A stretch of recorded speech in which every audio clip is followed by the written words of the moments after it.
Good evening. It's 5:30 p.m. on Wednesday, January 24th. I will call to order this regular meeting of the Cuyahoga Falls City School District Board of Education meeting. Our treasurer, Ms. Stoykoy, is delayed tonight due to a family obligation, so I will assume the secretarial duties until she is able to arrive. So I will call the roll. Ms. Coco? Here. Mr. Gomez? I am here. Mr. Harris? Here. Mrs. Schaefer? Here. And Ms. White? Here. Thank you. Item B is approval of the agenda. Number one, a motion to approve the agenda. It's recommended the Board of Education approves the agenda of the January 24th, 2024 Board of Education meeting. Action by the Board of Education and adoption of a consent agenda means that all items are adopted by one singular motion unless a member of the Board of Education, Treasurer, or Superintendent requests that any such item be removed from the consent agenda and voted upon separately. So moved. Second. Any discussion? I'll call the roll. Ms. Coco? Aye. Myself, aye. Mr. Harris? Aye. Mrs. Schaefer? Aye. Ms. White? Aye. Thank you. Motion approved. Item C is our opening ceremony. Number one is our informational items. This meeting is a meeting of the Cuyahoga Falls Board of Education in public for the purpose of conducting the school district's business. It is not a public community meeting, although there are opportunities for public participation. If an individual wishes to address the board regarding a topic found on the meeting agenda, the individual must complete a registration form found inside the attendance notebook and present it to the treasurer. Following the introduction of the topic by the board president, followed by board discussion, the individual will be recognized. If an individual wishes to address the board regarding a topic not found on the meeting agenda, they must notify the superintendent and/or board president of the topic no later than 3 business days in advance of the meeting. These individuals may share their comments during the board business portion of the agenda. In both cases, the individual will preface comments by announcement of their name and address and limit comments to 3 minutes. All statements should be directed to the board president. No person may address or question board members individually. In addition, in public session, the board will not hear complaints about school personnel nor against any person connected with the school system. An unabridged board agenda for this meeting can be found on your electronic device at the address shown on the screen, and for your convenience, hard copies of the board agenda may be found on the table by the sign-in book. The next Finance Committee meeting is February 13th, 2024 at 8:30 a.m. in the Board of Education offices at 431 Stowe Avenue, and the next regularly scheduled meeting of the Cuyahoga Falls Board of Education is February 14th, 2024 at 5:30 p.m. right here in the Cuyahoga Falls High School Library. Now for our Pledge of Allegiance, and welcome Mrs. Schaefer. Please stand as you're able and join me in the Pledge of Allegiance. Pledge allegiance to the flag for the United States of America and to the republic for which it stands, one nation, under God, indivisible, with liberty and justice for all.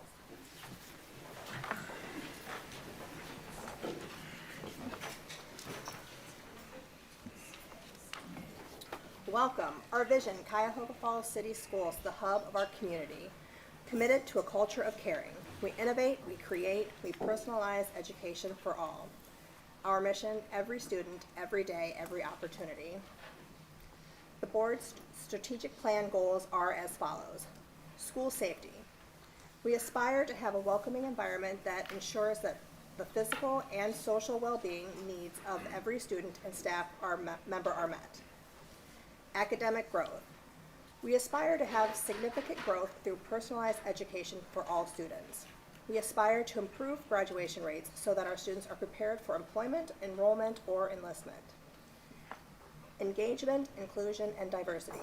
We will ensure that every student has access to the resources they need when they need it in order to be successful. Technology and systems integration. We aspire to create safe, secure, and efficient technology systems to support high-quality teaching, learning, and district operations. Thank you, Mrs. Schaefer. Now on to item D, our presentations. Our first presentation tonight is our Staff Star Award, and I invite up Ms. Allison Bogdan, our Director of Human Resources, for this one. Thank you. Good evening, everyone. First of all, Top Tigers, raise your hand. Woohoo, congratulations. I can't wait to hear about all of your great accomplishments. What I'm up here to do is every month, our staff has the opportunity to nominate a special person in the district, whether it's a teacher or a support service person or a secretary or custodian, and I am just so excited this month because this person is one of my favorite people in the whole district. I don't know if I'm allowed to say that. I'm going to say it anyways. She is just amazing. And to recognize this person, I'm going to call up the person that nominated her, who is Kat Scoff. Are you with us? So this is our nominator. Thank you for taking the time. I'm going to bring up her principal, Mrs. Scala. Come on up here. And for the moment you've all been waiting for, the person we are recognizing as our January staff shining star is Mrs. Heidi Short. So Mrs. Heidi Short, come on up here.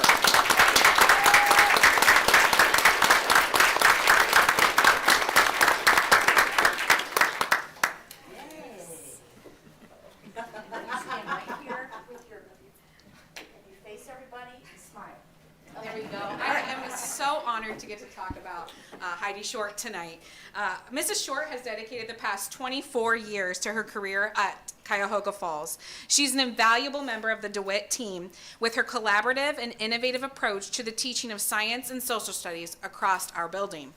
Mrs. Scoff wrote, Mrs. Short works tirelessly to discover what motivates her students and uses that to help them reach their potential and be the best versions of themselves, both inside and outside of school.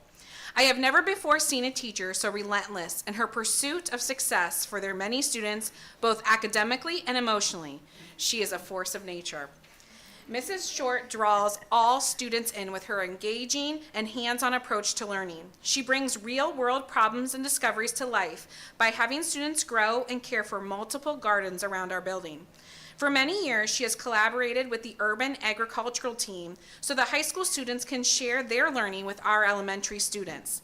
These collaborations have enabled her to create all of our learning gardens around the building, establish our compost process, and build a hydroponic system at DeWitt. She has made sure her students have and use a 3D printer, topographic mapping instrument system, and much more within the Discovery Zone that she helped establish. To provide these many opportunities for students across the building, Heidi works tirelessly to earn multiple successful grants in science education that also link to language arts, math, music, and art. Heidi's projects have focused on connecting students to nature, such as having her students tour the Cuyahoga River to observe and interact, and then use virtual and augmented reality to model the impact of the dam removal on the river and its ecosystem. Her hard work and leadership have led her to build the Zen Den with multiple outdoor learning spaces at DeWitt for students and the community to explore wildlife as they interact with the world around them. Mrs. Short is a leader in the building, with her willingness to bring everyone together to create opportunities for students. She collaborates with her grade level team to provide daily cross-curricular activities to engage students and extend their learning across all subject areas. She is a valuable team member, bringing the love of science and learning to every student who walks into her classroom. It is a great honor to work with Mrs. Short at DeWitt Elementary, a well-deserved recipient of the Staff Shining Star. And I want to add something, because how many years ago did you email me to come to the high school? 20-something?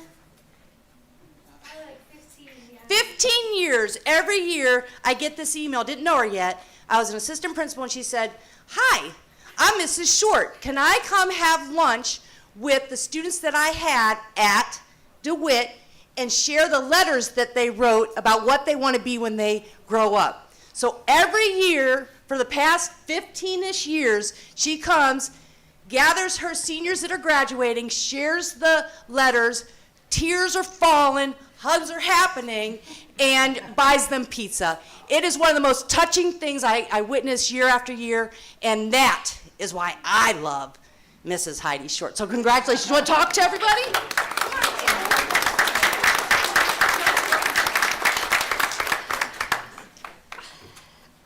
I have no words. I just love being a Black Tiger. I really do, and I'm so honored that Kat nominated me. So thank you.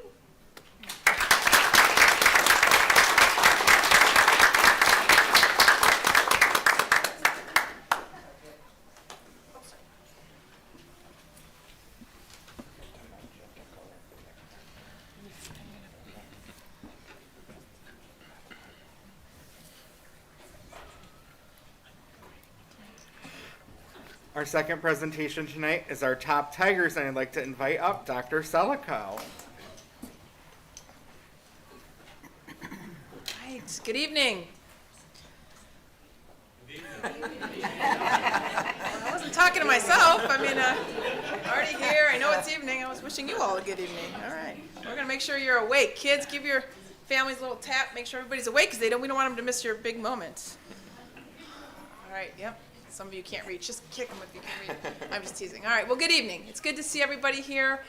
Packed house once again. We really enjoy getting all of our families out and our students get to see them for the evening. And it's just such a great evening, and I think you will see that as well. So without further ado, I want to tell you just a little bit about Top Tiger. Some of you may be new to this. How many of you have had a previous Top Tiger as a child? Raise your hands. Excellent. Wow. Okay. Nice. All right.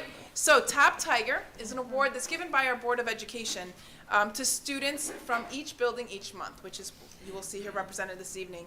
And they're chosen by various staff members in their schools. And then I get the distinct honor of reading about each one of them. So I'm going to ask that students, we have to pay careful attention. All right. And since you're all Top Tigers, I know we can do this. So when I announce your name, you're going to come forward. All right, we're going to stand you right here. I'm going to read a little bit about you, maybe embarrass you a little bit. Your family members might get pictures. We're going to have some goodies for you. I believe Mrs. White is going to help me this evening. She's going to give you some surprises. And then after that, Mrs. Stewart is here. Miss Stewart's here, and you're going to get your picture taken right back here. Then you're going to go back to your seats. We're going to read through all of the names. And then we're going to do another little presentation after that. And when we are finished with all the presentations, we're going to head across the hall, and we're going to get a big group photo. And parents, families, you will have an opportunity to take pictures if you would like there as well. All right, so let's see how we do with that.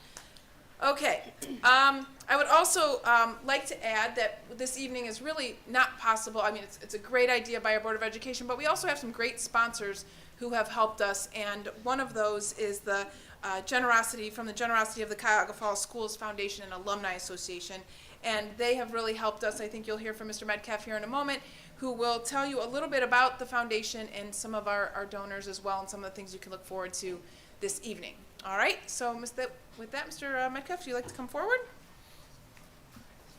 All right. Thank you. Good evening. Good evening. See you. Not gonna go well for you guys this evening. The Cuyahoga Falls Schools Foundation would like to congratulate everyone this evening, from the Outstanding Star Award winner, and I have grandchildren and children that went to DeWitt, great school, and the families of the Top Tigers for a job well done. Some of our sponsors tonight: Donato's Pizza. One of the gifts you'll be receiving is for personal pan pizza. Dietz's Florist for the carnations. The bags from Young's Printing. Some of the few things that the foundation does: we have scholarships for our graduating seniors, and in the last 10 years, we've awarded over $1 million in scholarships. But we cannot do that without our alumni and friends of the schools who have donated since 1983. We appreciate that. We also honor distinguished alumni every year. We award teacher grants. In the last 10 years, we've awarded over $45,000 in teacher grants so you can help your students in the classroom. And last but not least, after you get your photograph across the hall in the cafeteria, come and see me. You'll get one of these from the CFEA and a t-shirt in which you can wear this coming May, which will be here sooner than we think, to march in the Memorial Day Parade. All the Top Tigers do that. And we welcome anyone to march with us. Thank you very much.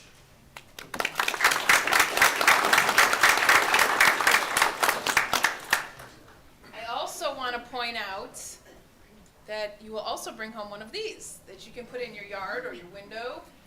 So these are always really exciting to receive. And this is compliments of Mrs. Carlisle's in the back. She is our Teachers Union president, and they were so generous as to buy these for each one of our Top Tigers for the year. So if we could have a little round of applause for them.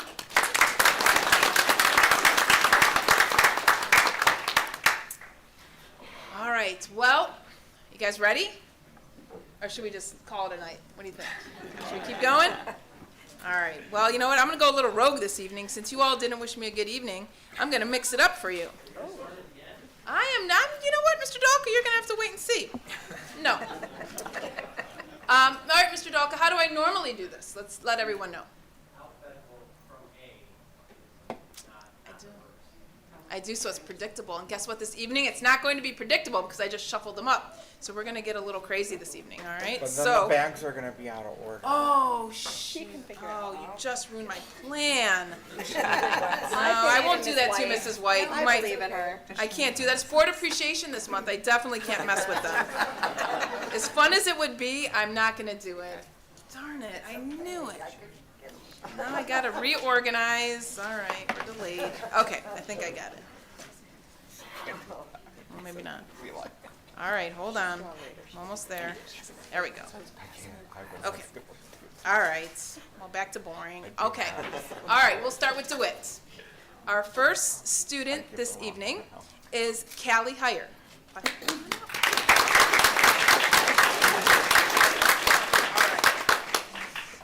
All right, Callie, here we go. Callie is a perfect example of a role model student. She begins each and every day with a smile and a positive attitude. She completes her schoolwork both in the classroom and at home to the best of her ability. Callie is extremely helpful throughout our school day, looking for ways to help others when it's appropriate to do so. Callie takes pride in her work and is always careful with her supplies. Finally, she is a wonderful friend to others. Thank you, Callie, for being the wonderful, caring, hardworking young woman that you are. We are all proud of you.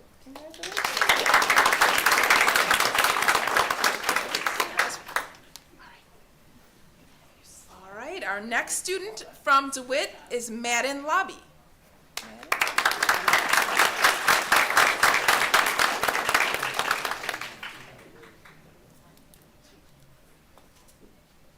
All right, Madden is the perfect example of Black Tiger pride.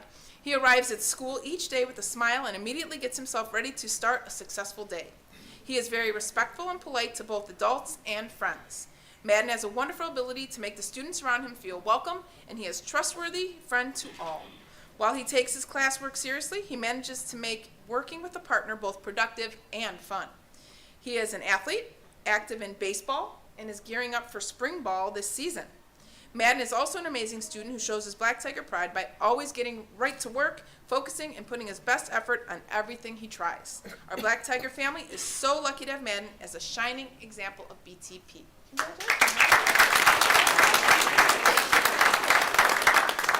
right. Am I right with Lincoln? Is that you next? I didn't really double check. All right, Lincoln. All right. From Lincoln, we have Ryder Beach.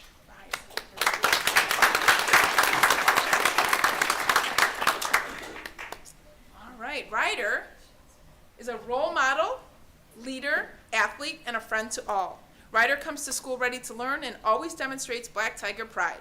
He plays travel basketball, baseball, soccer, and Little Black Tigers football. Wow, it's a lot of activity. One of his best qualities is that he genuinely cares for others. Ryder always makes sure that his classmates feel included and happy. His positive attitude is contagious, and we are so fortunate to have him. Congratulations. Oh, this way.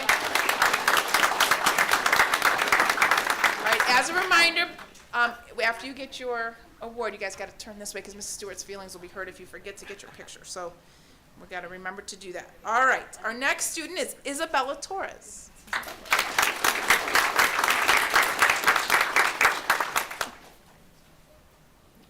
right, Bella exemplifies Black Tiger pride every day. She's an amazing role model for other students, someone we can always count on to be organized, on task, listening, and following directions. She strives to set an example for others by modeling appropriate behavior in every situation and is very well liked by her peers. Bella is always willing to help others and help with tasks in our classroom. She works very hard in school and out of school as well. In school, she strives to do her best on each assignment task she is given. Outside of school, Bella is a cheerleader, dancer, and is involved in her church. She loves to draw, play with her pets, and film videos with her brother in her spare time. Wow, I'd like to see those, huh? She is a young lady of great character, and we are so excited to be able to recognize her as one of our top Tigers. Congratulations.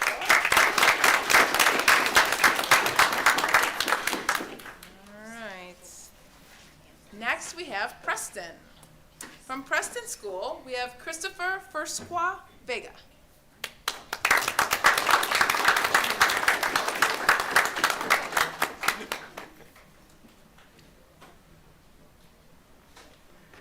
You are a fast walker. Good job getting up here. Wow, you didn't even get lost in the maze. All right. Christopher is a hardworking, delightful young man who shows Black Tiger pride every day. When he came to Preston last year, he did not speak much English, and his first grade teacher, Mrs. Elijah, describes him as exuberating joy every day as he listened like a sponge for his learning. He has continued with a great attitude into second grade. It is amazing the growth he has made with being a great listener and hard worker. Chris is also very artistic and shows kindness to everyone. Keep up the great work, Chris. You are a shining example of what it means. Whoa!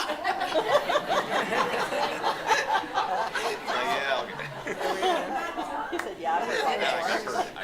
You're not the first one to walk out of a room while I'm talking. It's okay. It happens a lot.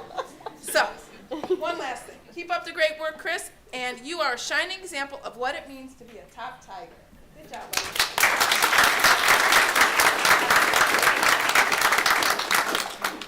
All right. Our second student is Helena Prisby.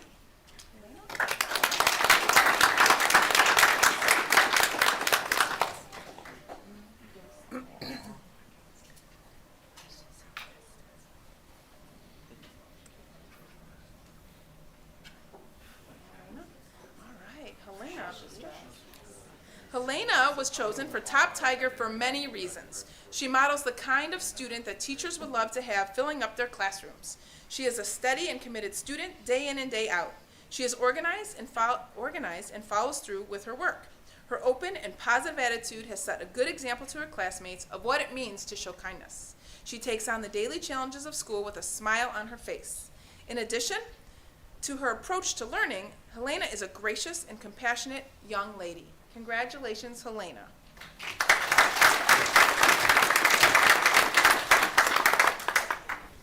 All right, and moving along to Price, we have Olivia Leisure.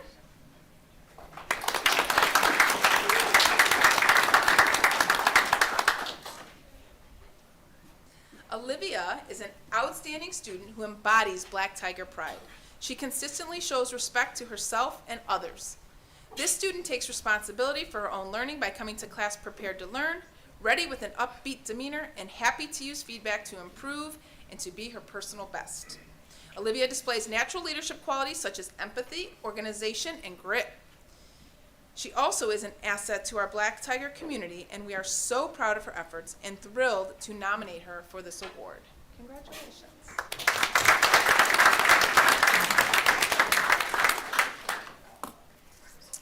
All right, our next student is Aubin Lutel.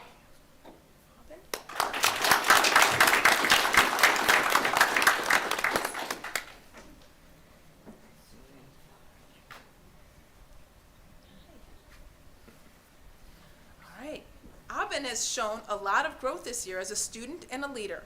He has a joy for school and he comes ready to learn each day. He has been on the honor roll both quarters this school year. He has shown Black Tiger pride by being respectful, taking responsibility, and practicing safety while at school. Aubin can be counted on to do the right thing and try his best every day. Congratulations.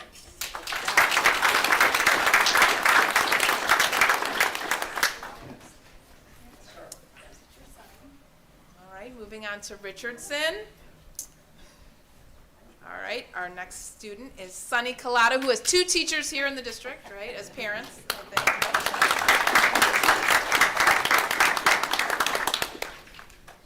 I said I would embarrass you. Maybe I'll embarrass your parents instead. What do you think? Should I? Yeah? All right, let's go with some good ones. What do you got for me? Any good content? No. All right, okay. Sunny was selected as one of the top Tigers from Richardson Elementary as he exemplifies Black Tiger pride daily. Sunny comes to school with a positive attitude and an enthusiastic drive to learn. Sunny is a role model as he leads by example. He works well with others and is a cooperative team player. Sunny is kind, patient, looks out for others, and is always willing to volunteer to help anyone at any time. Sunny enjoys PE and math class. He loves to play soccer, and it is with great pride to announce Sunny as our top Tiger. Congratulations.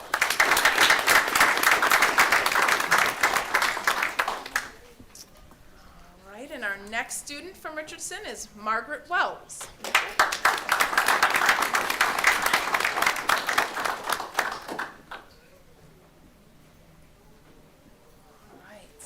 Margaret is a wonderful addition to our second grade class. She exemplifies the characteristics of a black tiger. Margaret is respectful towards teachers, volunteers, and her peers. Margaret is described by her classmates as someone with a kind heart and a good friend because she listens and takes turns. Margaret is also very patient and is focused on doing her best every day. She is responsible for her learning and completes work on time and to the best of her ability. We are proud to name Margaret as one of Richardson's second grade top Tigers.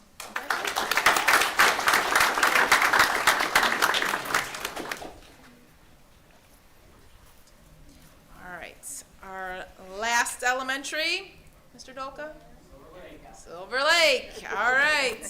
Our first student is Clyde Dunlap. The four.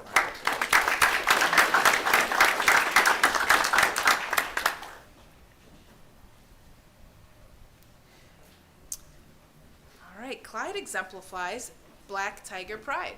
He is a leader in the classroom and is a joy to teach. He demonstrates star student qualities every day at school. He knows how to act respectfully towards teachers and students alike. He comes to school prepared, ready to learn, and is rarely absent. Clyde always conducts himself in a kind, safe, and responsible manner. He is also thoughtful and conscientious. Clyde often adds excellent points to our classroom discussions and completes high-quality work. Clyde is a high achiever in the classroom and strives to get better. Clyde earned straight A's during the first grading period. His MAP and Acadian scores are outstanding. Clyde has big ambitions. He told me that he wants to become, not me, his teacher, I think, said he wants to become the President of the United States. Perfect timing. We have an election coming up. We can all write him in, Clyde Dunlap. Okay? All right. Remember that name. All right. We are lucky to have Clyde at Silver Lake School, and his future is very bright for him. Congratulations.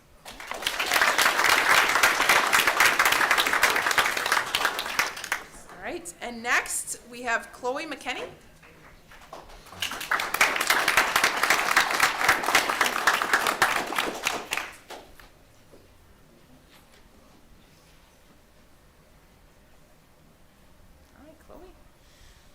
Chloe has established herself as a kind and caring student. She is always quick to show Black Tiger pride by taking responsibility for her classwork, being respectful to her peers and teachers, and practicing safety throughout the day. Furthermore, Chloe is dedicated to working hard in the classroom every day. Her commitment to learning is inspirational to her peers, and it is a pleasure to have her in our classroom.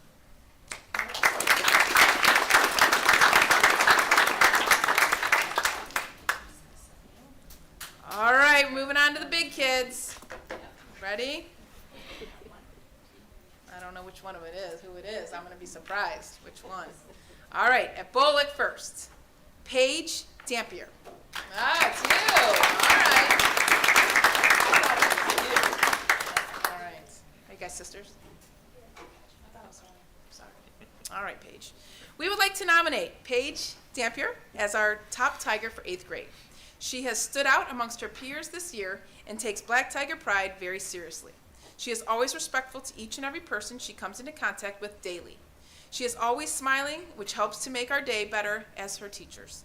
She works hard and shows responsibility in her academics. She is also very kind to her classmates and teachers. We admire that she is such a hard worker. Paige is kind and respectful. Her work ethic and behavior make her a role model for her peers. She has a nice demeanor and is always pleasant and nice to be around. She always does her best on assignments. Congratulations.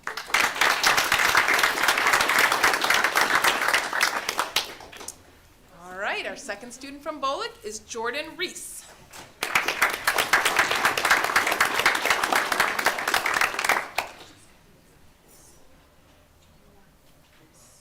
All right, Jordan is a top Tiger every day at Bolick and outside of school as well.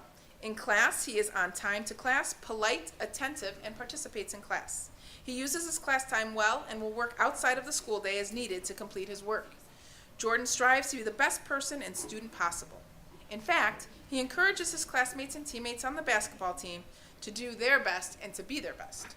Jordan is a caring and nice student and brings joy to his teachers every day. He is a top Tiger.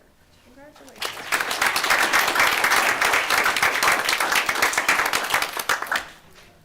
All right, moving along to Roberts, we have Hannah Blankenship.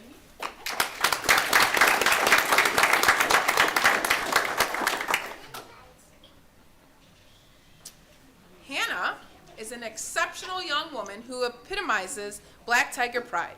In addition to being an exceptional student academically, Hannah is extraordinarily kind and mature.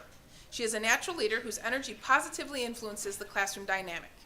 As a member of the Roberts Middle School Choir, Hannah demonstrates a well-rounded educational interest in musical arts.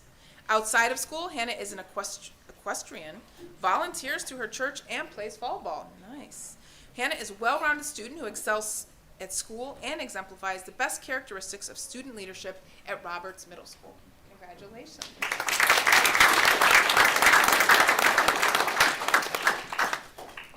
Our next student at Roberts is Kellen Richardson.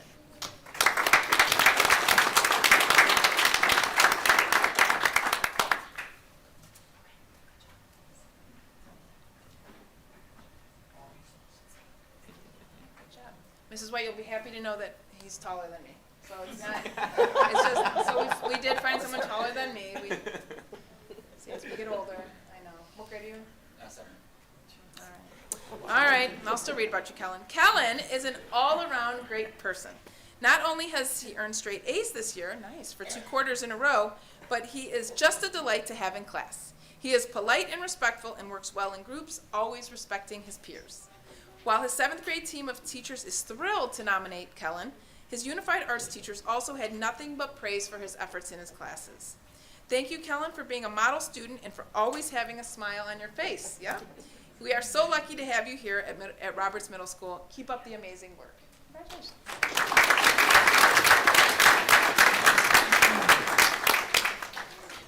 All righty. We're heading into home here with our high school students. And this evening, we first have Andrew Huffman. Whoa. Do we have a stepladder here? I think that's 2 Patty White. I knew that was going to be you. It's too Patty White. All right, Andrew.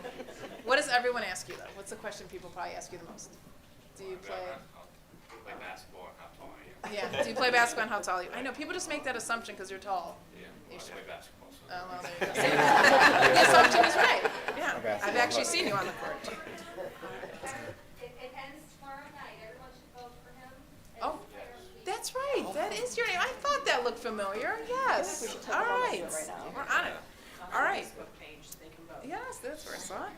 All right. Drew Huffman is an exemplary senior student athlete who carries a 3.355 cumulative grade point average. He is a major contributor to the varsity basketball team and was just signed to play as a freshman for Ohio Christian University in the fall. Congratulations.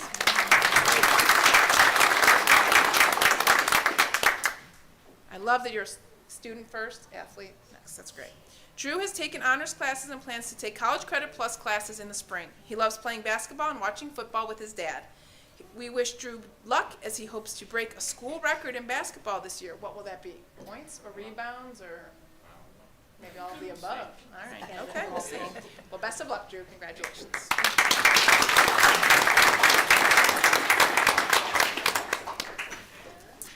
All right, and last but not least, a member of my Soups troops, Aaliyah Martin. Come on up, Aaliyah.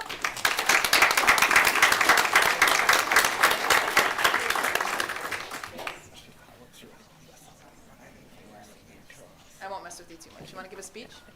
I know Aaliyah, she does not want to give a speech. All right, Aaliyah has been taking honors classes since 8th grade and continues to take College Credit Plus classes throughout her time at Cuyahoga Falls High School.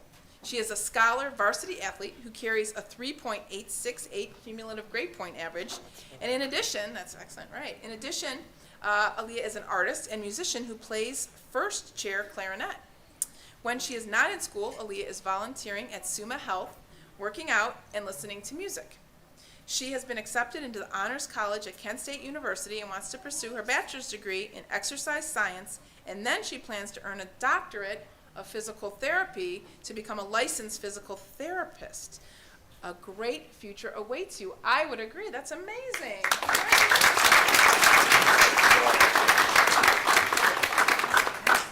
Dr. Salka, what sports does she play? What sports? Yeah, I was wondering Didn't that. say. I think track. Are you in track? Yes, track. Okay. Yeah. And cross country. Okay. Right. Two sports I can never have. I don't want to have anything to do with. If it involves running. Those years are well behind me. All right. Well, congratulations to all the students. What I want to just say is every time I read these, you know, you kind of see the same, you see common themes, right? Respectful, kind to their classmates, a lot of athletes, right? And extracurricular activities, which all make our students very well-rounded. And those are not just coincidences, right? All of you in this room influence your children or the children in which you are in your care. So I would like to just have a round of applause for all of the family that is here this evening.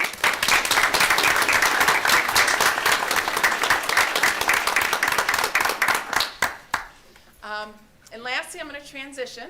I typically, as you all may know this, the Board of Education is my boss, but tonight they don't get to be my bosses. So I'm going to pull a little prank on them, so hold on.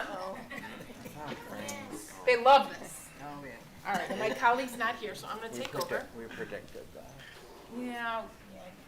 Well, they're still surprised that I had to hide from them because Mr. Gomez is famous for going through the boxes I bring down here. So I had to have a special delivery from Lucas. Somebody has to organize. Yes, I know my board well. All right. So, as I mentioned earlier, and this will be a brief presentation. Afterwards, we will go get all of your pictures. But if you can just bear with me, because one of the things we don't do enough is recognize our board. They are here for all of you. They have decided that honoring students is a top priority. And Mrs. Stewart? Yes. Mrs. Hutchinson is here as well, so she's going to help with that. So please come forward, Mrs. Hutchinson. She got a little ahead of us. But I just want to make sure we got you in there. So I wanted to take a moment to just recognize them. January is always Board Appreciation Month. But again, as I said, they really believe in acknowledging and rewarding our students, so it's our time to reward them. So if we could start with a round of applause, please, for our board.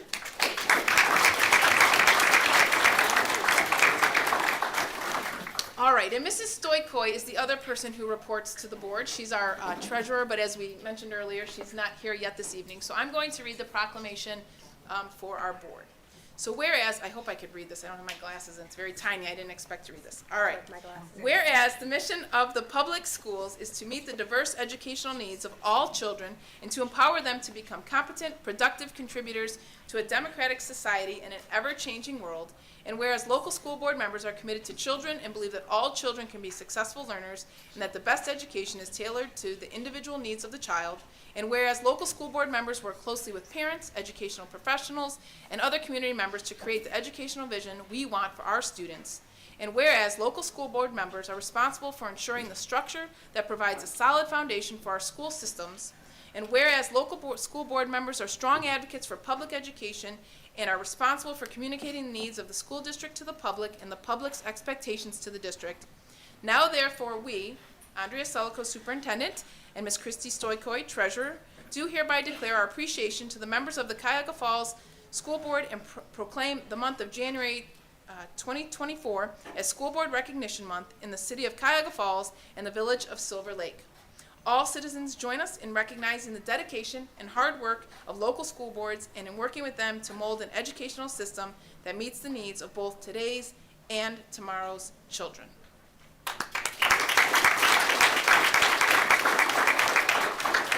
They're all very humble and they get embarrassed. Like I know right now they're all squirming inside. They just don't want to show it. But they really do this not for the recognition, but for our children.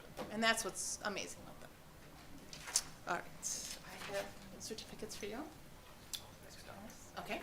And then I think what we'll do is we'll give them their special award and then we will finish. Did I give that wrong one? Okay. I will give them their special, you're gonna love, your surprise. So we're going to start with that. And so we have we recruited some of our students, I see, to help us. But Mrs. Hutchinson is from Silver Lake, and she teaches second grade. And I was in Mr. Dolka's office last year, and I was talking with him, just meeting with him, and I happened to look up, and I'm like, oh my gosh, that is amazing. And then he shared with me that Mrs. Hutchinson had made it. And so I remembered it, and every time I go in there, I look at it and admire it, and was a little jealous that I didn't have one. But I did ask, we were talking about things that I thought the board would enjoy, and typically we have children make something for our board members, but this year I think you are just going to love this so much, and Mrs. Hutchinson was so kind to make each one of you this gift and deliver it. Our children deliver it to you. So boys and girls, if you want to just go ahead and give each one their gift, and then they will hold it up and show everyone who's anticipating anxiously what it's going to be.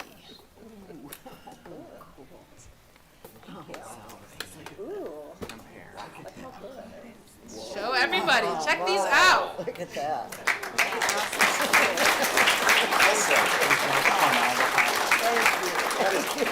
Thank you so much. Is this all paper? This, Oh, my God. Do you want to tell them how you made it? yeah, this is awesome. In my downtime, I use my Cricut because I need something to do that isn't in school all the time. Uh-huh. And so during COVID and everything, I started playing with my Cricut, and it's 9 layers of paper, picking up little things and piling it up. And Cool. That's awesome. it's very relaxing for me. And Mr. Dalka has the original, and Dr. Selico has one herself.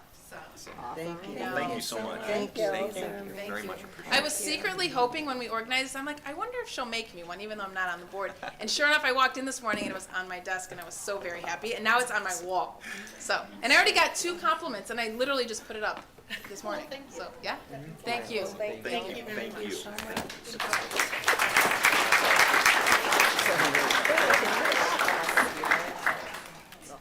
And lastly, for our final surprise, we have our musical group, Empowered, who is here to sing, and we are very kind of crowded over here. So, I'd like you to come forward, and I think we'll have enough room if we gather here. I could probably move this a bit.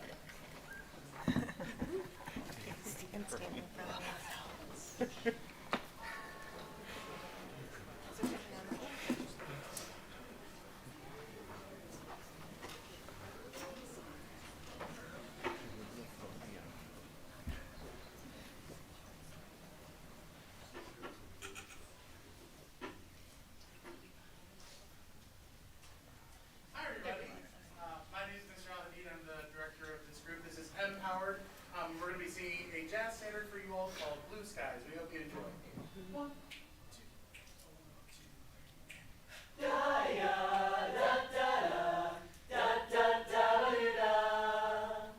Blue skies smiling at me. Nothing but blue skies do I see. Bluebirds singing a song, nothing but bluebirds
They are great. Mr.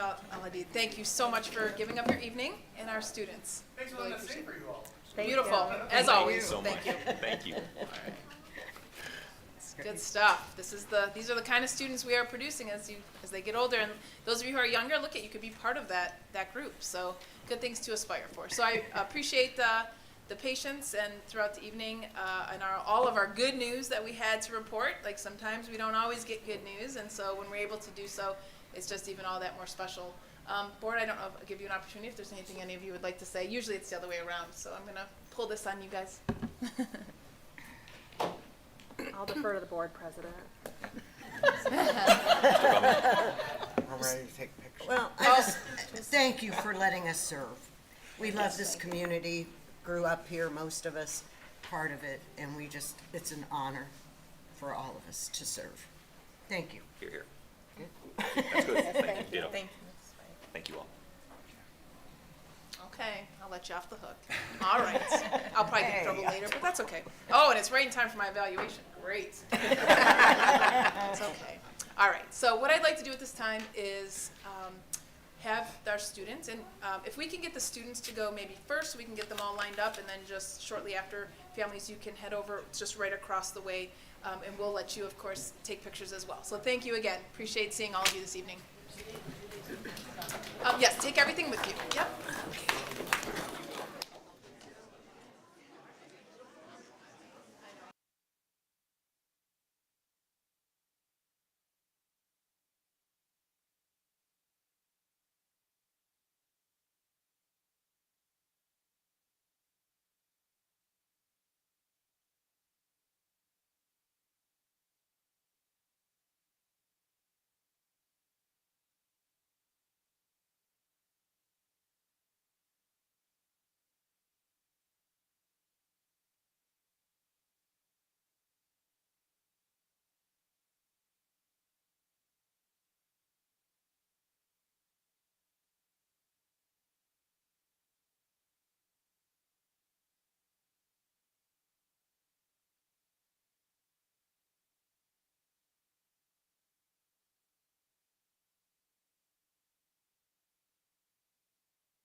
Okay, we are ready for presentation number 4, the Cuyahoga Falls High School Program of Studies for 2024-2025.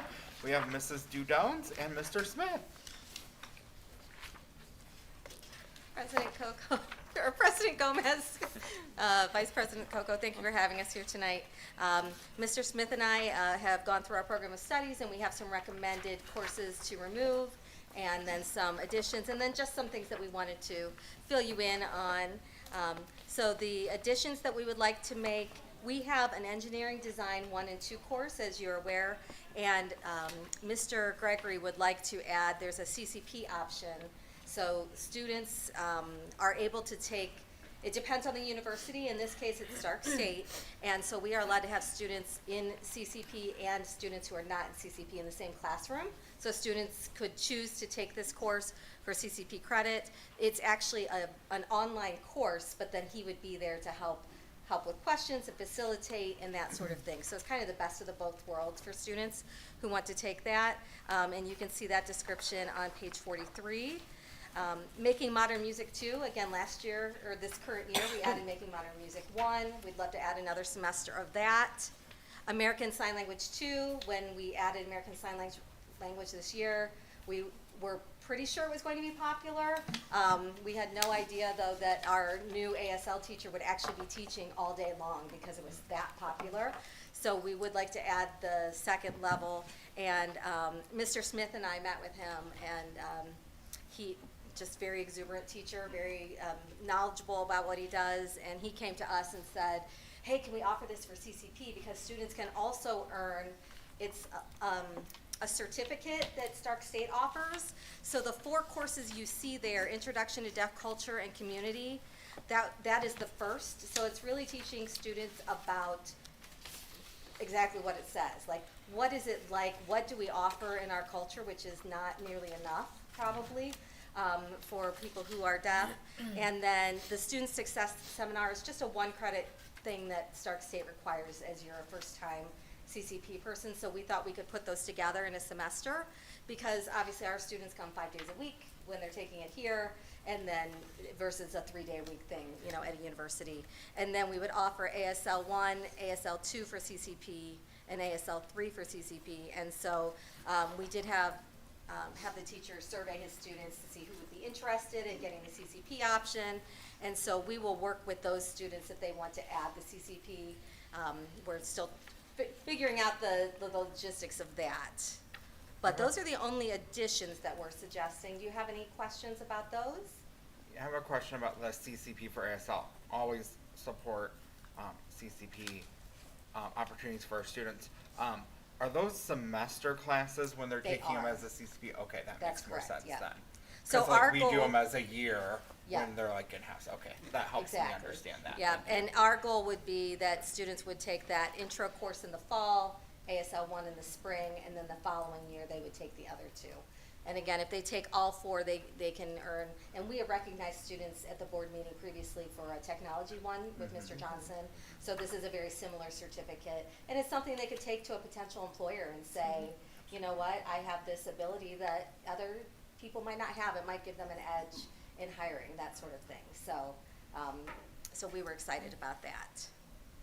Any other questions about our additions? So if they took ASL 1 this year, could they take ASL 2 as a CCP class in the fall, or I no? believe they can. Stark State actually just made a change, so we were waiting for board approval, which I know isn't taking place Yeah. tonight. It won't take place for a few weeks, but once we have that confirmed, then we'll reach out to Stark State and see. But that would be our ideal, is that they can move into that, into that course, or Awesome. we can try and work something else out for those students. Awesome.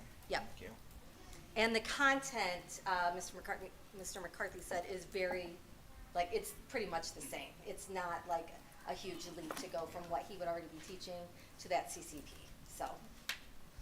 Other changes that we made in the program of studies, we changed from the Ohio Department of Education to the Department of Education and Workforce, which they finally updated their website this week, I noticed, so go them. We have replaced, we had the video introductions, as you remember, and Mr. Smith came up with an awesome template, and he asked all of the departments to create templates. And I apologize, I probably should have printed those for you as well, but they are linked in the online. And basically, do you want to share what's on there? Yeah, really quickly, a lot of it is highlights of the department and information that is kind of specific to each department as pertains to graduation, career pathways that people might be interested within the department. So we just kind of updated that a little bit, and we really wanted to make it like almost like a flyer that is something that we can then include with giving out to families on maybe orientation night, but just another way to really promote the things that each department has to offer. So. And versus the videos where we would be redoing them because a teacher left or they switched, like Miss Bloom has been in the English department, now she's in welding. Like all of those changes, this is something Mr. Smith created in Canvas, so we can easily update it, and then whatever a family clicks on is the most recent information. So if you have not clicked on them yet, I think you'll really like them, they're really sharp. We did add our fees back to the program of studies, knowing that our ESSER funds are running out. And we have been in discussion, Mrs. Hausman and Dr. Selico and then Mrs. Stoikoi, about exactly how that will be shared with families. In addition to the fees, of course, we have a specific breakdown that you approve, showing how those fees, how they came up with those fees. They didn't just pull it out of thin air sort of thing. So that will still be coming in the spring as it has in the past. If I could just add to that, we had a really long discussion about this at our agenda review on this, about how to handle that, because we know there may be some, we're going to make sure that we use every penny of our ESSER funds, because that's the most responsible usage of that funds for our community. Right. And so we're not gonna leave a penny unspent. But we also know that we have to have it all spent, By September 30th. Yeah. yes, of this year. So we're kind of in flux because we have a commitment to the federal government in terms of the plan that we have put in place and what we're gonna spend it on. We also know that things might not cost as much as we have planned. So we felt the consensus at that time and what had been proposed is the most transparent way to do this is to allow people to know that these are what the course material fees are, and then as we go forward, we're gonna continue to assess where that's at. Cause we don't want to discourage anyone from taking a class because of the cost, but at the same time, we don't want to tell people to have the idea that it's going to be free when we can't make that commitment. So it's kind of in flux right now where we don't know how far these ESSER funds are gonna go. We don't know that, we can't necessarily sit today and make a commitment that we're gonna be able to cover everything next year. We think that we might be able to cover some, and then we have to figure out how that works in terms of ESSER guidance, to make sure that we're compliant with their rules, and how, if there's some money, how that gets spread out legally and in a compliant way. So with the resolution that Ms. Stoikoi usually proposes in the past to waive them, what that would look like going forward if there's some money to the board, that's what they're kind of having further conversations about. What, is there any surplus of these materials? Who schedules for what classes, and then what additional ESSER funds might still be left on the table that we could go to this to try to ease our families into paying fees for this new year.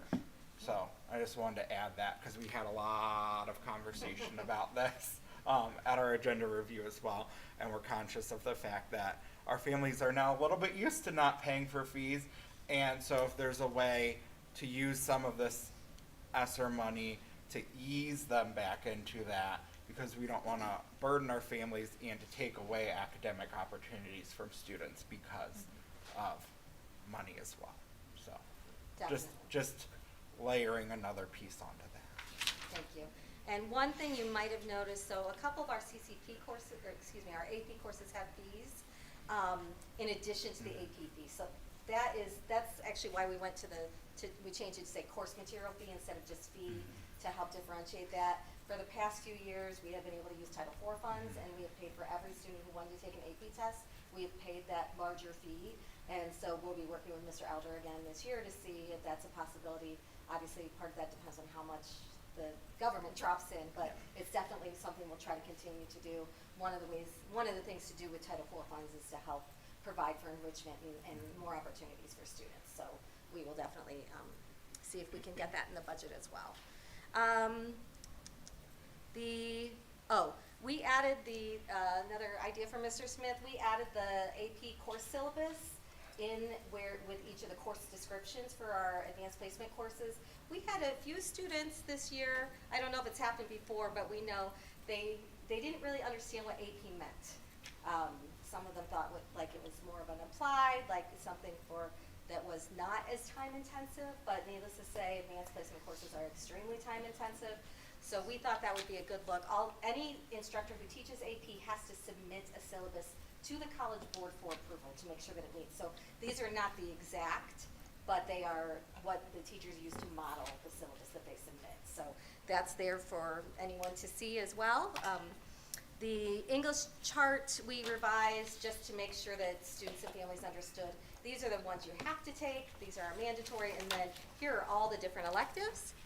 Our family and consumer science courses, we're doing a rotation with those. So that one reason is so that the teachers aren't teaching 6 preps a year. And the other reason is just to help our students take things in a more logical order. So there are 2 courses that we've removed just for this year and 2 courses that we're bringing back just for this year, and then we'll just keep rotating those. The next one on your list, the Data Science Foundations, is actually called Introduction to Data Science, so we just made that quick change. We removed the suggested math pathways chart. We had probably a 45-minute conversation about it. Our math department chair made a new flow chart of suggested math courses, but we know what all the math courses are at the high school, and we were having trouble understanding it.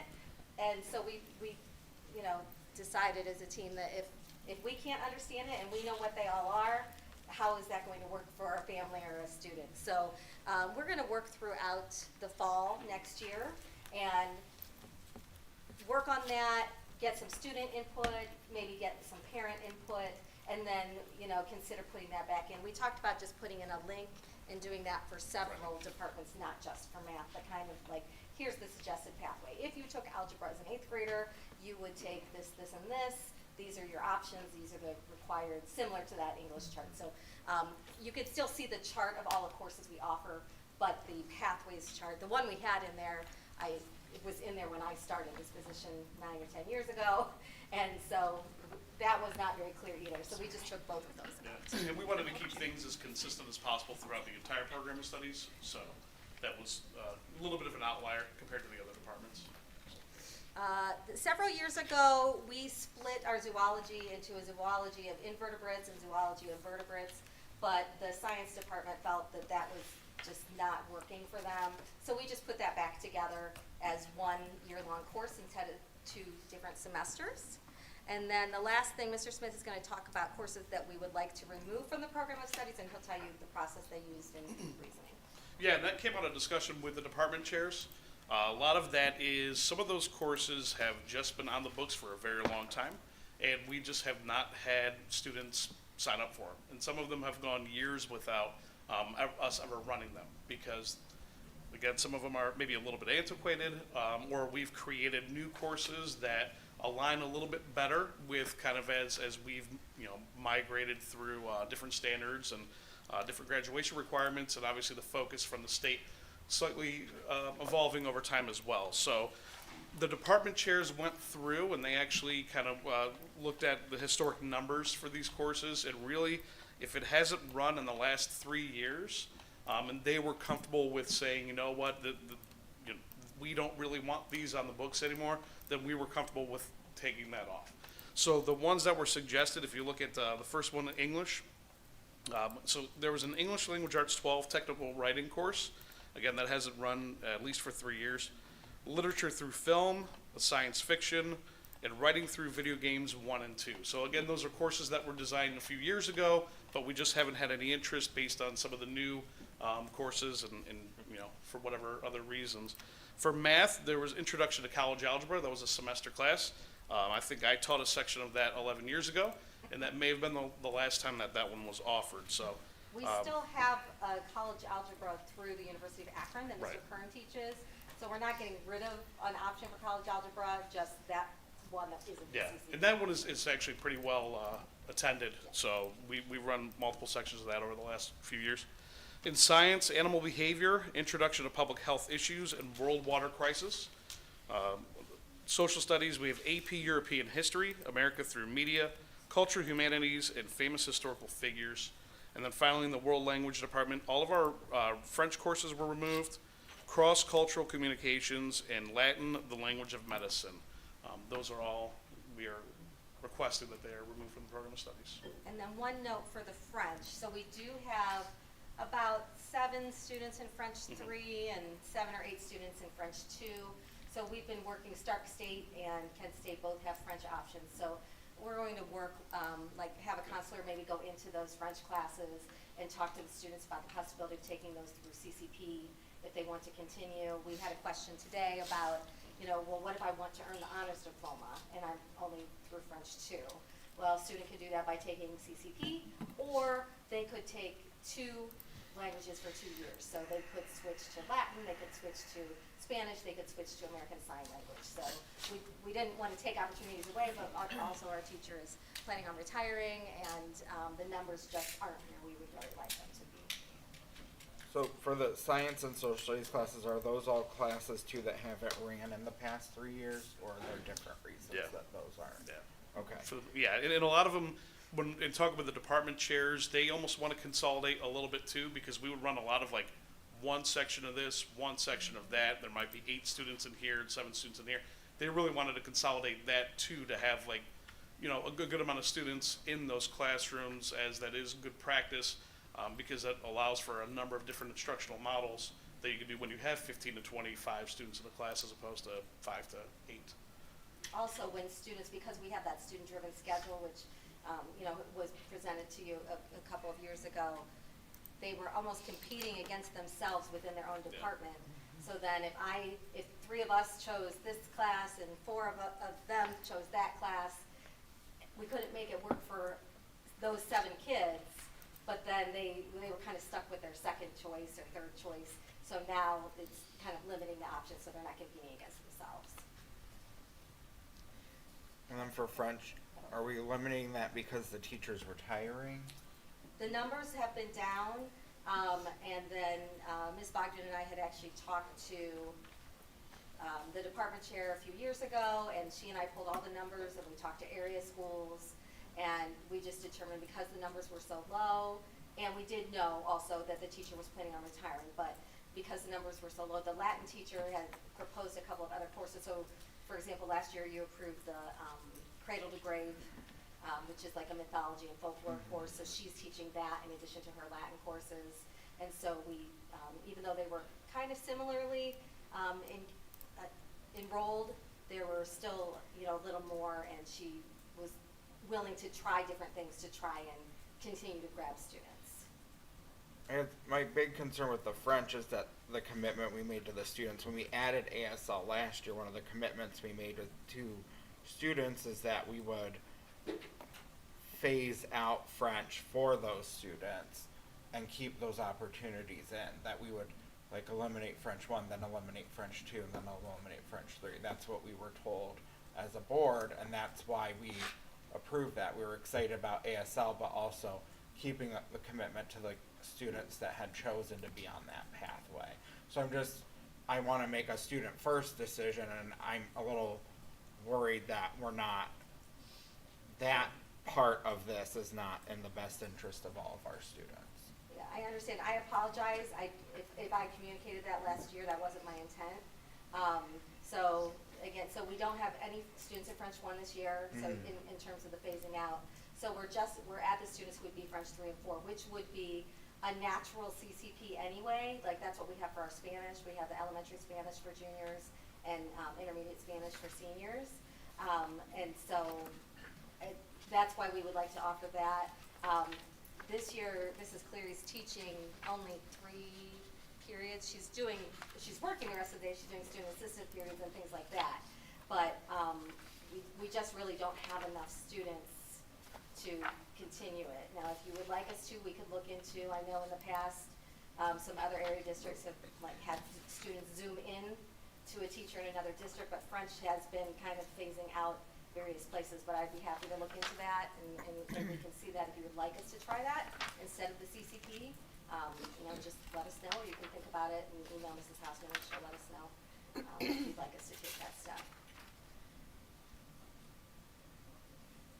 How do our language offerings compare to other area districts as far as what They're actually we very offer? similar, so that was some of the data we pulled. We looked at the compact and then some, so each month I go to a curriculum directors meeting, and there's like 35 of us in the room. We kind of feed those questions off each other, and so they are very similar. There are other districts that offer Mandarin, which is something that obviously we don't offer. The Spanish enrollment is down just slightly, but when I reached out to local people, they said that will even out. For most districts, it takes 2 to 3 years for that to even out. Some students take ASL because it doesn't seem as hard as another language, but in fact, it is not easy to learn. So they said what they've seen in their district is that it just tends to go, like I said, even out. So said that 4 times. And which of our CCP programs offer French again? I believe it's Kent Kent and State. Stark. I know I don't Kent know. for sure. I know Kent does. Yeah.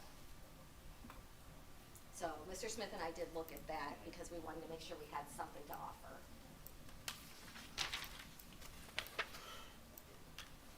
Mrs. Schaefer, did you say you had a question? I didn't want to, I wanted him to finish his thought before I said. No, I'm Okay. not on that far. On the ASL, Mhm. is there all right, let me take a step back. So the ASL 1 is a 1 semester class or it's a full year? So that's where we have to work out the actual logistics, because this year it's a full year.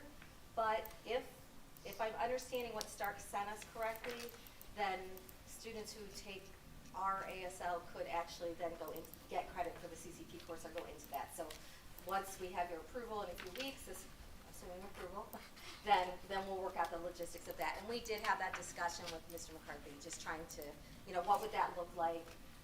We obviously are hoping to hire a second teacher because he's teaching all day and we want to add these other options.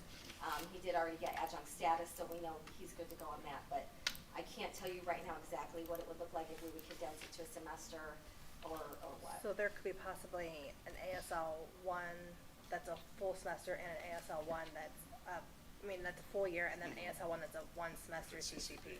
That's a possibility if what I'm thinking is right through Stark State isn't right. So we'll kind of email them, like I said, once we have approval, and just say, here's what we have, had board approved. Can you tell us, do we have to continue this, or can we just do this? And as I mentioned, Stark is one of the schools that allows students to be in there at the same time. And because Mr. McCarthy, or non-CCP students, so because Mr. McCarthy said they're very similar, then we could potentially just offer it. Well, I'm not interested in CCP credit, but I really want to learn ASL. We could also make that adjustment on our side. How would that work for the honors diploma though? They earn a credit, and they have to have, it's, So it would I count have to as look the at, that's a full really year good credit? question. Cause I wanna It would still make be- sure, it would still be a full year credit. For For a- CCP? a I have to full look at language. how it's phrased, if it says, because I know it's 4 years, Okay. and I'm not sure if it says 4 years or 4 4 credits. So credits, let me yeah. look into that, and I'll send that to Mrs. Hausman to share in her Friday Okay. notes. Yeah, cause we wanna make sure they're, Yeah, that's a great question. especially kids at that level are Yes. not being disenfranchised for an honors diploma. Yeah, I'll definitely check that out. Other questions? I have a question, about just some other changes you made. On page 10 on academic options, you made some language about credit recovery. Could you just explain that to me? I'm not questioning Sure, it. yeah. Do you I'm wanna just explain it? asking for you to That it's talking about explain it. content recovery versus credit recovery, that's when we made that change. Oh, I see what you mean. So, well, yeah, go ahead, if you don't mind. No, Just that's trying to- okay.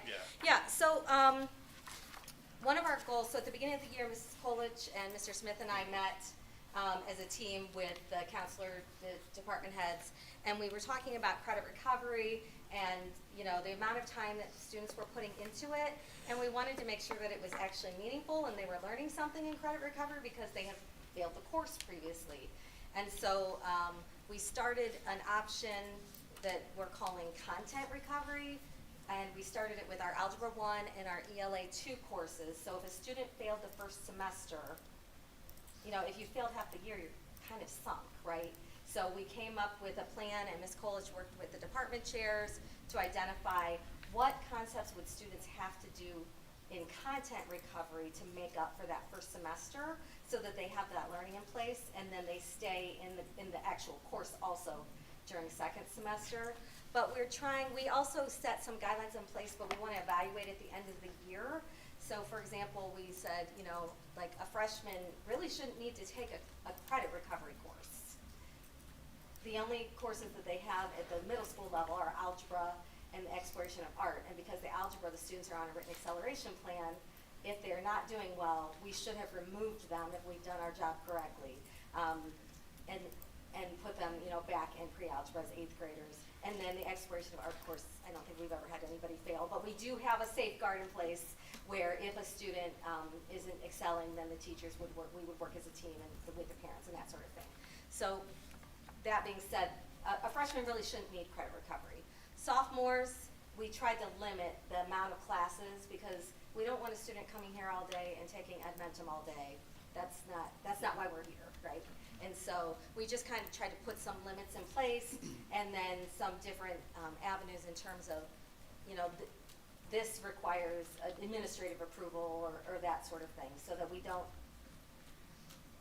they're actually working through, we also added some, so for example, with AI being so popular, if they're submitting an essay or something like that, they have to write it here on campus so that we can use light speed and monitor that they're not just popping in from AI, just all sorts of different guidelines like that. And then we plan to evaluate at the end of the year, as I said, and just decide, do we want to continue with all of these guidelines? Is there anything we want to tweak? That's why we didn't want to spell it out in here in case there's something we want to change. But we're happy to share that with you. If you want us to share it with you, I'd be happy to share that link.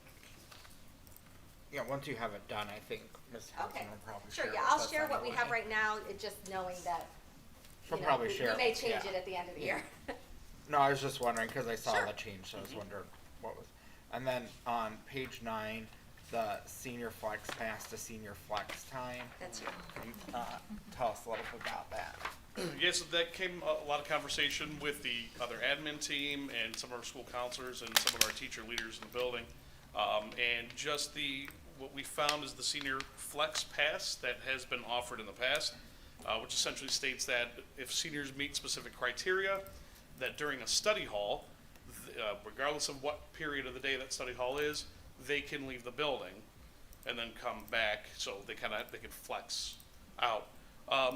We have found that time, we had some concerns, essentially, to say the least, with that time. We found that there were some negative effects that we thought were kind of spilling over to some of our underclassmen, and we thought it would be more prudent to offer what we're going to call senior flex time, which is essentially an opportunity for seniors, again, who meet that very same criteria. If they have a first period or a 7th period study hall, they can either come in a little bit late or they can leave a little bit early, particularly for those that maybe have jobs or something like that. But we wanted to really limit that constant in and out of the building in the middle of the school day.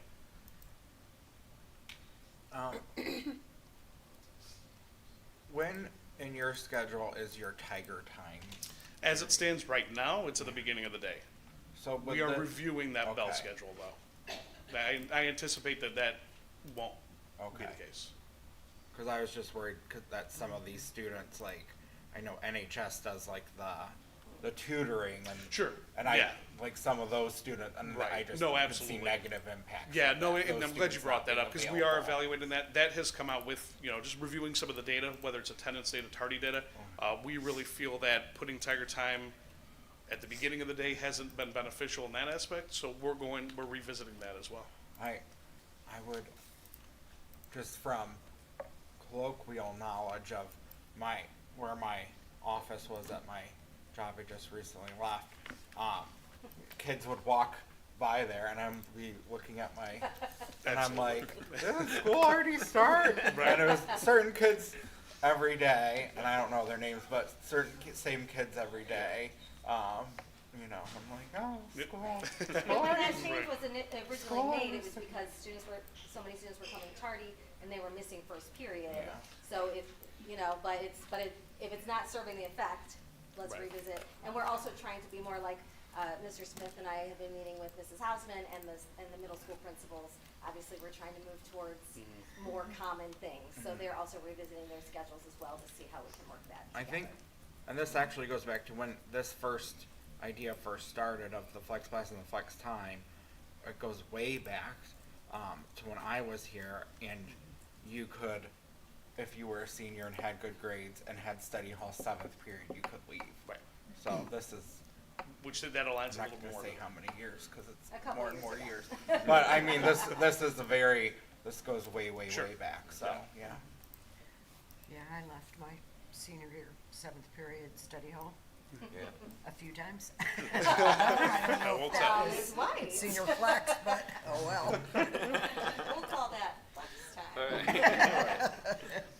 But yeah, Any other questions for us right now? Otherwise, we'll just expect you'll email Mrs. Hausman and she'll share and we can answer any questions you have before we meet again. I will also be providing a clean copy without the changes, and then I can modify that if there's anything you say, nope, we want that in, or, that sort of thing, so. All Thank right, you well, very much. for your Thank you time. for all your hard Really work. appreciate it. Thank you.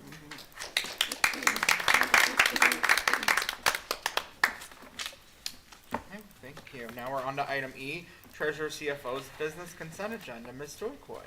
Thank you. Hello. I'd like to recommend that the Board of Education approve all items listed in the treasurer's consent agenda. so moved. Second. Any discussion? Just want to point out, just the minutes from last time, and then donations. The one donation, is a Ben Curtis Family Foundation, which is on here quite a bit, so, always appreciative of those. Please call the roll. Mr. Gomez? Aye. Mr. Harris? Aye. Mrs. Schaefer? Aye. Ms. White? Aye. Ms. Coco? Aye. Thank you. Item F, Treasurer CFO's business. Ms. Joycoy. I'd like to recommend that the Board of Education approve the December 2023 investment schedule and monthly spending report. So moved. Second. Discussion. Ms. Yes. Joycoy.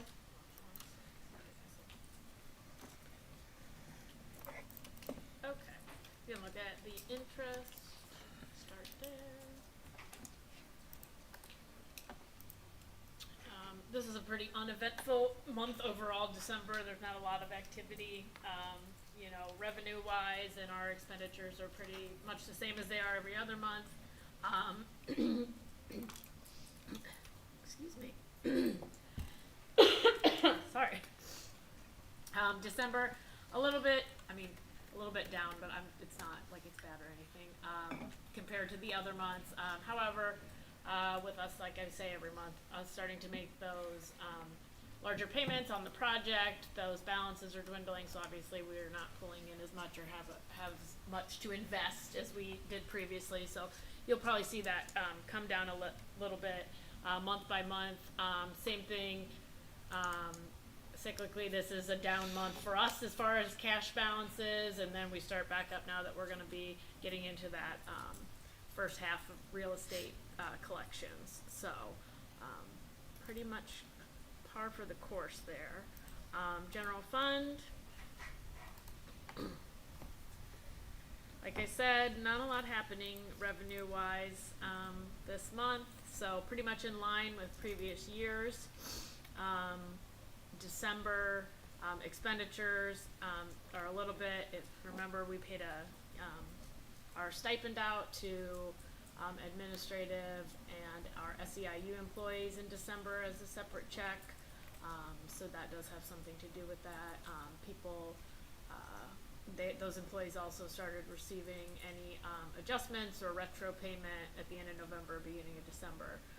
So that's the increase there. So now that we have everybody, squared away and where they should be for payroll, it should, at least in that sense, start evening out a little bit over the months, depending on any other kind of large payments for any kind of projects we may have going on. So a negative result of operations, which is typical for this month, and then we ended at about a little over 17.5 million. You can kind of see last year's about it's a little bit more of a difference between November and December.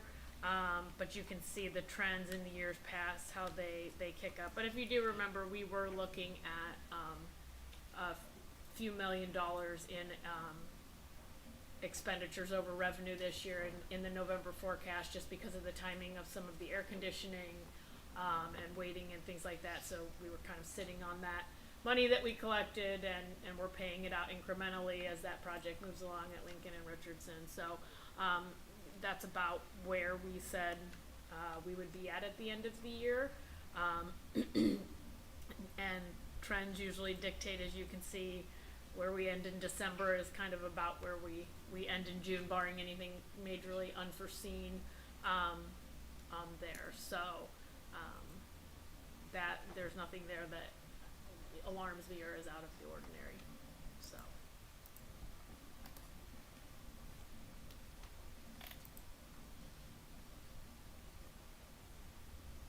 That's it. Any questions or comments? Please call the roll. Mr. Harris? Aye. Mrs. Schaefer? Aye. Ms. White? Aye. Ms. Coco? Aye. Mr. Gomez? Aye. Number 2, your comment. I don't really have any. I just wanted to say thank you for letting me have a bit of work-life balance there. My daughter was playing at Woodridge, so of course it became the longest game of the season because why not? Because I needed to go. And they did not win, but it was a good game. So, and then I realized I was dressed in Woodridge colors when I got there. Because I got the maroon pants on, so I didn't really think about that this morning when I was getting ready. But I do appreciate you guys being accommodating for things like that. My kids probably appreciate it more, so thank you. Thank you. Item G, Superintendent CEO's Business Consent Agenda, Dr. Selko. Thank you. It is recommended that the Board of Education approves all items as listed in the consent agenda. So moved. Second. Any discussion, Dr. Selko? Not much here. Personnel, good news to report that we hired a bus driver, another one, so that's great. And just secondly, the memo, we've talked a lot about CCP tonight, so there's no significant substantive changes, just the things that you would expect, dates, etc. Any questions or comments from the board? Okay, please call the roll. Mrs. Schaefer? Aye. Sorry, hold on. It was on the wrong one. Mr. Harris? Aye. Mrs. Schaefer? Aye. Ms. White? Aye. Ms. Coco? Aye. Mr. Gomez? Aye. Forward. Item H, Superintendent CEO's Business, Dr. Selko. Any comments? Just a few. One, I want to thank the people who helped make tonight a little fun. Christine has helped organize the singers. I'm empowered, appreciate them, and Mr. El Hadid coming this evening and giving of their time. Always appreciate that. I know people give a lot of time, and so I appreciate them being here. And also Mrs. Hutchinson and what she was able to provide for you. She worked on those over her break, so that was nice. And just want to again thank all of you and in appreciation and Board Appreciation Month, and just for all the things that you genuinely do for our community and our children. Again, I've said this many times, and will continue to say, I've never seen a board as active as this one, and to show up as many things and genuinely enjoy and care for our children. So that's most important to me, and I appreciate that, so thank you. Also, just our Soups Troops, you may have seen the Parent Square go out. We're doing a little collection.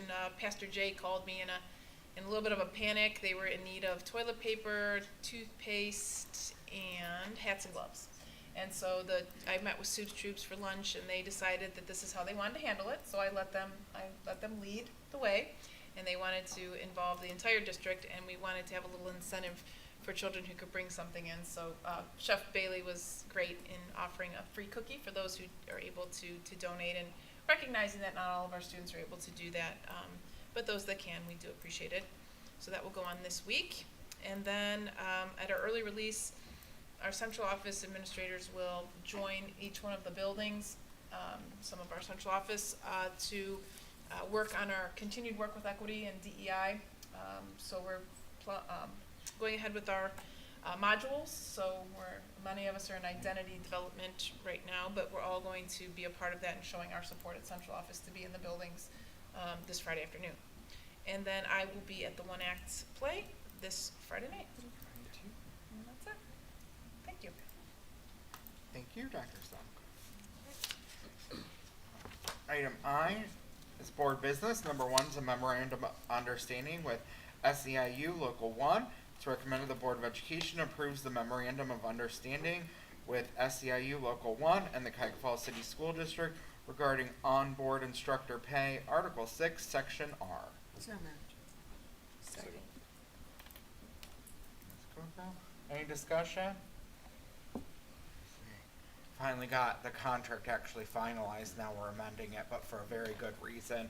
Well deserved, because we have a lot of people to onboard finally. So we're very happy about that, and a well-deserved increase, because I don't think our onboard instructors working many hours that she is not onboard instructing right now, which is a very happy problem for our district to have. It's not a situation we have been in a very long time, so kudos to her, well deserved.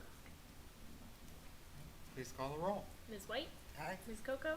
Aye. Mr. Gomez? Aye. Mr. Harris? Aye. Mrs. Schaefer? Aye. Item 2 is future agenda items. We're continuing to work through the presentations and pieces that we set kind of at the end of December, that we identified as being necessary to help us prepare as we go into our retreat in April, as we go into our strategic planning. So that includes upcoming presentations on literacy updates, ELL updates, including we're going to wrap some presentation from Mr. Amit Banayat into that, which I heard some folks already received, and it's very impactful. So he's going to come and present at a future meeting as well. Dr. Salko and I spoke about that, and about some of the ELL supports that we have and what else we can do and are doing. The literacy update that Mrs. Houseman is going to provide in a future meeting.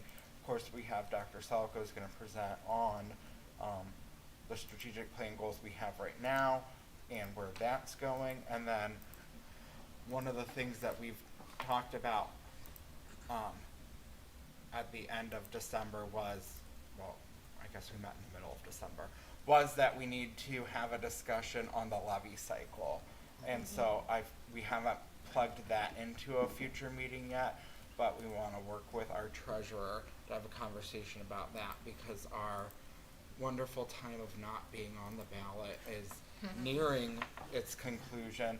So that's something that we need to have a conversation about as we go into strategic planning as well, because finances will probably need to be a discussion piece, because our wonderful time of not being on the ballot and of having all this ESSER funds are coming to an end, and we need to start having those conversation pieces as well. So I think those are the main things that we had. I will have an ESSER Update, update okay. next meeting to meet the twice a year requirement of that, so. Are there things that I'm missing? I think so. I think so. Okay. Keeping our busy pace. But It's the busy time. yes. Okay. Number 3 is committee reports. I know that the core team, this time I do know that you didn't meet since last time, but did you have a meeting last week, or did it get canceled? Which one of The design team. Design. the design team? We did. Did it get, I was wondering, because I know that they're getting to the design pieces that we're more invested in as a board. So I'm not going to ask Dr. Salko to speak on it tonight.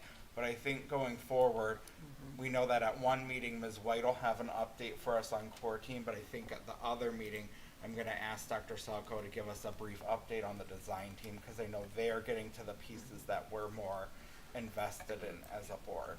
So I'm not going to put you on the spot tonight, because that's not fair.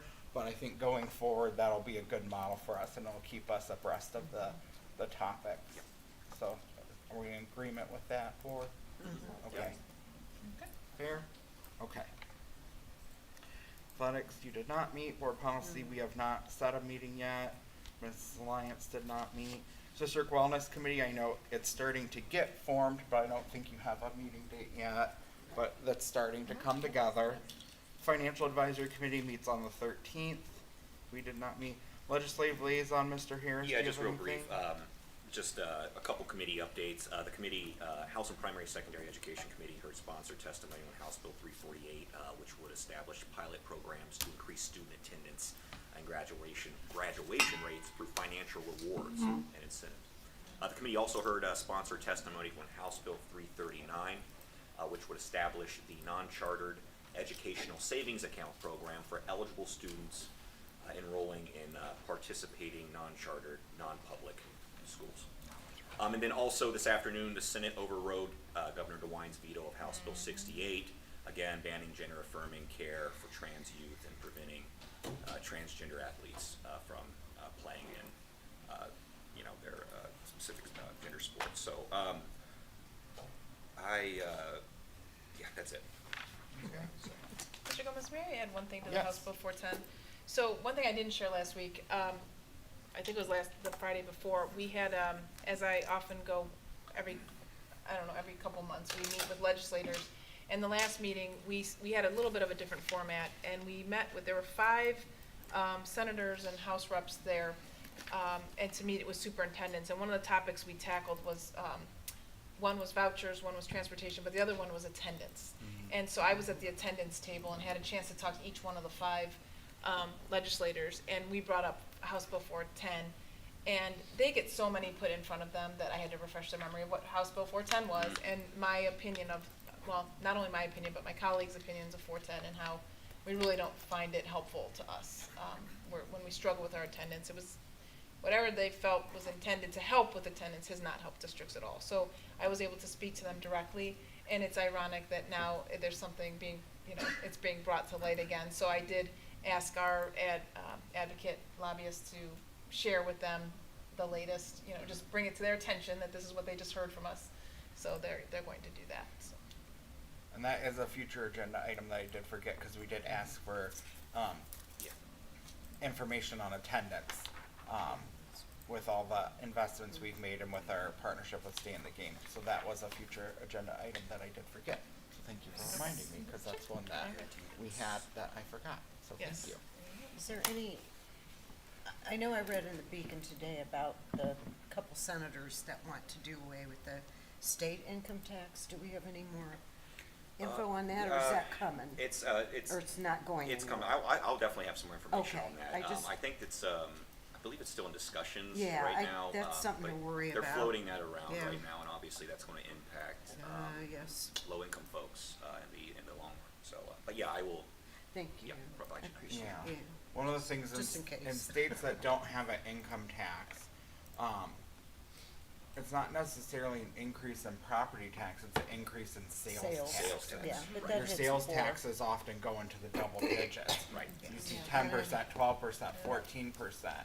And Summit County has historically had a low sales tax, and people have been very hesitant to raise it. And again, sales taxes usually, though not always, have to be voted on by the voters. I just, So that would be a huge hit to our families. It would. Yeah, I agree, that's what I was gonna Yes. say, it hits, the, economically challenged Absolutely. more than anybody in the sales tax, that's And what I'm afraid and our of. elderly population. Yeah, that's true too, which I am, but I know.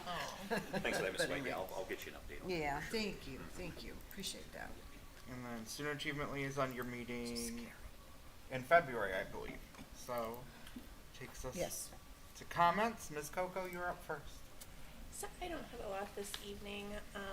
Just congratulations to our Staff Star Award winner. Until I was on the board, I was never really into WIT because that's not where my children went. And the first time that I met Mrs. Short and saw all the work that she was doing over there, it was just jaw-dropping. How can one person have so much energy and you know, just everything that she puts into the students and into that school, and it's just amazing. So congratulations to her, and thank you, Mrs. Short, again, for everything that you do for our students, because it is definitely above and beyond the call, and the students are the ones that are reaping the benefits every single day. So, and thank you to Mrs. Hutchinson for our lovely tigers. I will put mine up in my office. And I plan on attending one act play on Saturday. Friday is my daughter's senior night for swim, so I cannot go Friday, but I'm planning on attending that. And I was disappointed I didn't get to do the bingo calling last night because school was canceled at Richardson, but if it's rescheduled, I'll let you know. They have so many events scheduled, they're not sure they're gonna be rescheduling that one. I talked to Tiffany. But, and then lastly, just as Board Appreciation Month, a huge thank you to all of you for everything that you do. I am honored to have all of you as my colleagues, and I am proud of the work that we have accomplished together in the past 2 years, and I know that we will continue working together, not always in complete agreement. We are all our own persons, but always with complete respect and integrity and for the right reasons. So thank you. Thank you. I'm up next. I was able to attend the Lego Snap Together event on Saturday that our art department hosted. It was coordinated by Mrs. Schulman, and students submitted their own original Lego creations, and there were a variety of different awards that were handed out from that, including you got to vote for your favorite. My favorite was the one the student made a Lego replica of the football stadium, complete with a little tiger mascot. So that was my favorite. It was, and I voted for that one. It was really cute. And then they like wrote a little story, and she talked about how much fun, because our family comes to all the home football games, and how much fun she has, and they always get a popcorn. She shares it with her sister, and just how much fun those experiences are for her. So it was very moving. And Ms. Schulman said they had a great turnout, and while I was there, there were quite a few families there as well. So a really phenomenal turnout for that first of its kind event. Last week at our meeting, I grabbed off the librarian's desk a copy of the Tiger Times, our student-led publication here at the high school. And it's really phenomenal. There are extra copies, so if you haven't grabbed one yet, grab one on your way out. Mr. Alder learned that I'm always grabbing copies of things on tables as I walk by. But this is really well done on the direction of Mr. Nowak, is their advisor, and they do a great job. And what I thought was, as we publish the Roar that Ms. Stewart does every year, that would be a great opportunity for them to learn about how all that goes into what you do every time, and maybe a partnership. Maybe at the next Roar they could maybe work on an article that goes into that, since they're doing this work. So I thought that would be a great thing, and then everyone in our community would see some of their work, because this was very impressive. I didn't do the Sudoku because that's not my thing, so if somebody wants that, I can rip it off. And then I wanted to thank Representative Weinstein. He sent this nice letter to us. If you didn't get yours yet, you're probably in the mail. In recognition of School Board Recognition Month. And I appreciate him, especially even with the new districts. He still represents Silver Lake, so we get to continue to bug him on education issues. And I'm continuing to work with him and his legislative aide on the driver's license exam test and the different languages that it's in. So we had a first draft of that bill. This came from a building visit with Dr. Selk and I. We were at Price, and Ms. Wyckoff mentioned that some of her families have issues with transportation, and part of the reason why was that the driver's license test is not in their language. And so I was like, I know somebody can help us, try to help us with that. So we have been, since that time, working with Representative Weinstein, his legislative aide, and the Legislative Services Commission's been researching this issue. And we are, they have a first draft of the bill, but they're putting some more stuff into it about getting the test in more languages and then getting the driver's license manual translated into every language that the test is offered in, because Nepali is not a language, and the only way that you can test in a language that it is not offered in is to pay for an interpreter of your own cost. So we're continuing to work on that issue, so thank you to Representative Weinstein. I'm going to the One Acts on Friday, I already got my ticket, and then Mrs. Schaefer and I are going to the OSBA BOE 101 on Saturday and Sunday up in Cleveland for a little refresher training. And then this past Monday, I had the Capitol Conference planning team, and I found out I have 2 more meetings for that, things they didn't tell me about. But I got to share our story about how Mr. Bugatti and Margie went to that one bus training, and they got that idea, and how we took that idea and very quickly turned it around in our district and got bus drivers from that. So OSBA is working on ways of how do we capture these success stories from conferences that they put on, because that's such a success story that we were able to put on. How does OSBA capture success stories like ours from these conferences and use them to publicize? So I'd love to see us like in the magazine or something, right. front page story. Always trying to push the great things that our staff do. Mr. Harris. Yeah, just another congratulations to our top Tigers, Mrs. Short, and again for everything she's doing and does. Ms. Hutchinson, thank you so much for this. I'm looking forward to finding a great place in the wall for that. And then Ms. Stewart, Dr. Seligo, thank you so much for the recognition this evening as well. And then lastly to Ms. Coco, I don't know if I can follow it up, do a summation as good as you, but fantastic group of people here next to me doing this work. We are not here to play politics. We are not here to gridlock the work we are doing on behalf of the students, the staff, and the families of this district. We come in here every day ready to live out the vision that we have set forth. So thank you all, and I'm looking forward to continued work next to you all. Thank you. Thank you, Mr. Harris. Mrs. Schaefer. Thank you. I was able to attend on Thursday of last week a presentation on getting to the bottom line, executive session, sunshine on board roles, and more at the ESC. And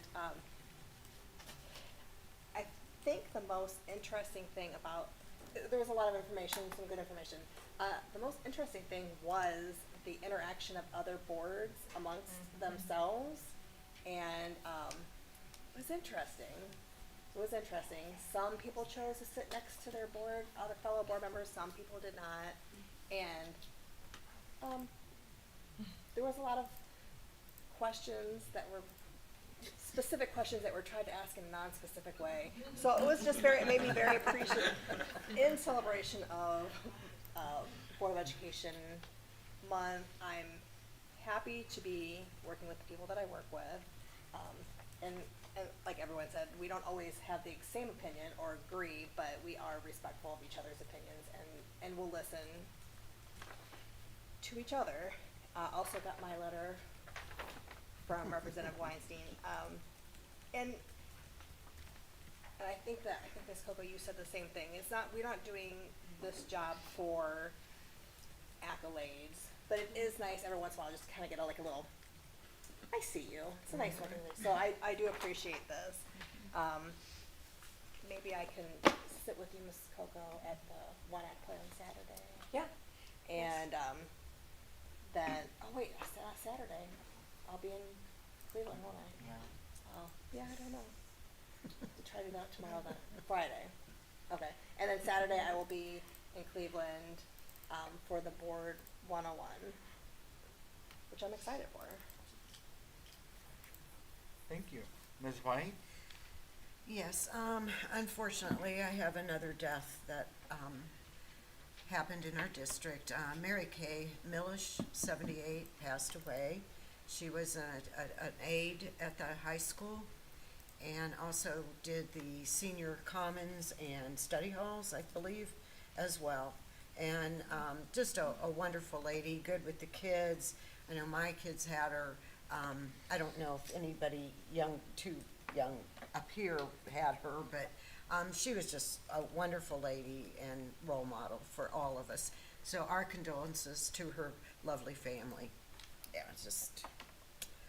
and I just want to thank my colleagues too, because I'm so glad I'm getting up there and I'm not going to be around forever. And I'm so glad that younger people have stepped up to do this, because it's hard.